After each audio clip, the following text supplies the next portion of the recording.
네, 윤석열 검찰총장 정직 2개월의 징계 효력을 정지할지 여부를 판단하는 신문 절차가 모두 끝났습니다. 결론은 오늘 나올 예정인데요. 네, 법원의 판단에 관심이 집중되고 있습니다. 서울행정법원에 나가 있는 취재기자 연결해서 자세한 내용 들어보겠습니다. 윤솔 기자 전해주시죠. 네, 서울행정법원입니다. 윤석열 검찰총장의 정직 처분을 정지할지 유지할지를 판가름하는 법원의 2차 신문이 오후 4시 15분쯤 끝났습니다. 오늘 신문은 오후 3시에 시작해 약 1시간 15분 만에 끝난 겁니다. 신문을 마친 윤 총장 측 법률 대리인은 예상보다 빨리 끝난 것 같다는 기자들의 질문에 재판부가 준비를 많이 한 것 같다고 전했습니다. 법무부 측 대리인 역시 재판부가 이미 마음의 결정을 한 게 아닌가 생각이 됐다며 신속하게 진행된 신문 분위기를 전했습니다.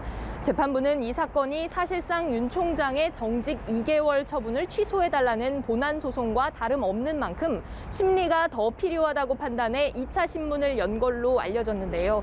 이번엔 추가 기일을 잡지 않고 신문을 완전히 종결했습니다. 양측은 모두 최선을 다했다는 소감을 밝혔습니다. 현재 재판부 결정이 송달되기를 기다리고 있습니다. 네, 재판부가 신문을 신속하게 진행을 했다면 최종 결론도 곧 나올 것 같은데요. 언제쯤 나오겠습니까? 네, 재판부 결정은 임박한 분위기입니다. 서울행정법원에 따르면 재판부는 양측에 오늘 결정이 있을 거라고 알렸는데요. 구체적인 시간은 온전히 재판부가 결정하는 영역이라 알 수는 없지만 오늘 나온다고 못 박은 만큼 늦어도 자정을 넘기진 않을 걸로 전망됩니다. 만약 재판부가 윤 총장의 집행 정지 신청을 인용하면 윤 총장은 즉시 직무에 복귀해 출근할 수 있고요.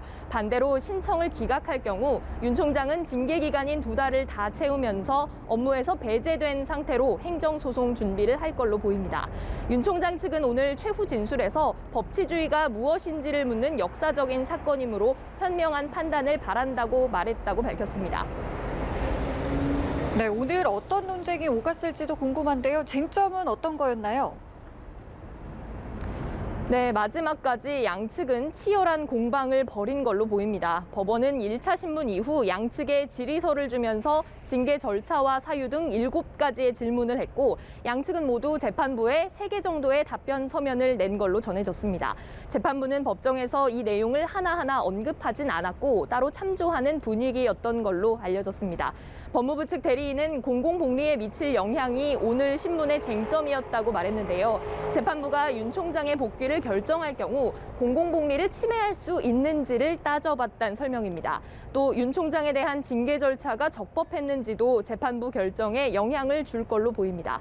윤 총장 측은 징계 사유는 물론 징계위 절차와 구성이 법에 어긋나 법치주의가 훼손됐다고 주장해 왔습니다.